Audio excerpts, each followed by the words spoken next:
प्रधानमंत्री मोदी जी के independence day speech से इकोनॉमी और स्टॉक मार्केट के लिए क्या इंप्लीकेशंस हो सकते हैं उसका एनालिसिस करेंगे। तो मेजरली दो की टेक अवेज थे। एक तो कि उन्होंने रीट्रेट किया कि न्यूक्लियर एनर्जी पे इंडिया का ज़बरदस्त फोकस होगा।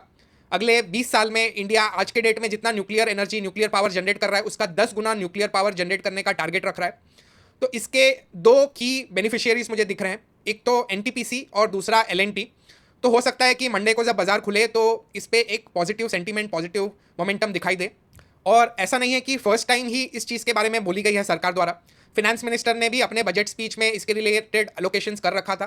तो इस चीज़ पे सरकार काफ़ी सीरियस लग रही है।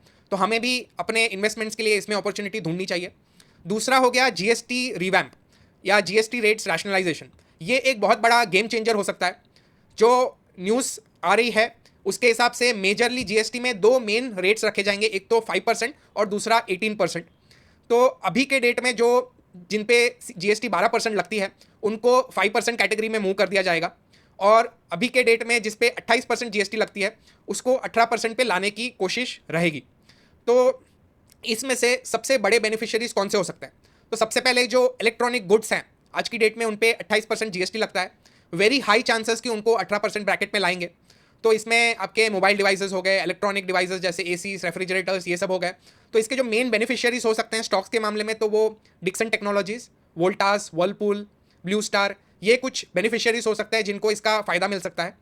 उसके अलावा जो क्लियर नहीं है जिस पे बेनिफिट होगा या नहीं होगा वो है सीमेंट और ऑटोमोबाइल्स।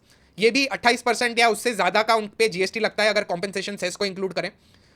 सीमेंट के फिर भी मुझे शायद चांसेस लगते हैं कि 18% पे लेके आएँ, लेकिन उसका जीएसटी रियलाइजेशन पे इम्पैक्ट काफ़ी हो सकता है। तो देखना होगा कि सरकार और जो जीएसटी काउंसिल है उसको अप्रूव करता है कि नहीं। ऑटोज़ पे मैं थोड़ा डाउटफुल हूँ, क्योंकि अगर जो आइस इंजन ऑटोज़ हैं जिस पे 28% या उससे ज़्यादा का जीएसटी लगता है उसको अगर लोअर ब्रैकेट में लाएंगे तो जो इलेक्ट्रिक व्हीकल्स है जिस पे सरकार का फोकस है उनके बीच का गैप कम हो जाएगा।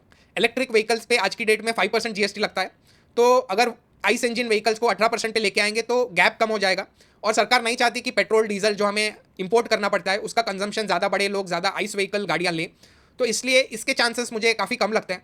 लेकिन अगर बाई चांस ये चीज़ हो गई, आइस इंजन गाड़ियाँ भी 18% जीएसटी में आ गई, तो उसका एक बहुत ही अच्छा पॉजिटिव इफेक्ट रहेगा ऑटो स्टॉक्स पे। लेकिन इसके चांसेस काफ़ी कम है। और नेगेटिव्स की बात करूँ तो सिर्फ एक टोबैको रिलेटेड आइटम्स पे आज की डेट में जो 28% ब्रैकेट में है उनको बढ़ा के 40% ब्रैकेट में ले जाएंगे डेफिनेटली। तो आईटीसी पे शायद से एक शॉर्ट टर्म नेगेटिव इम्पैक्ट देखने मिल सकता है।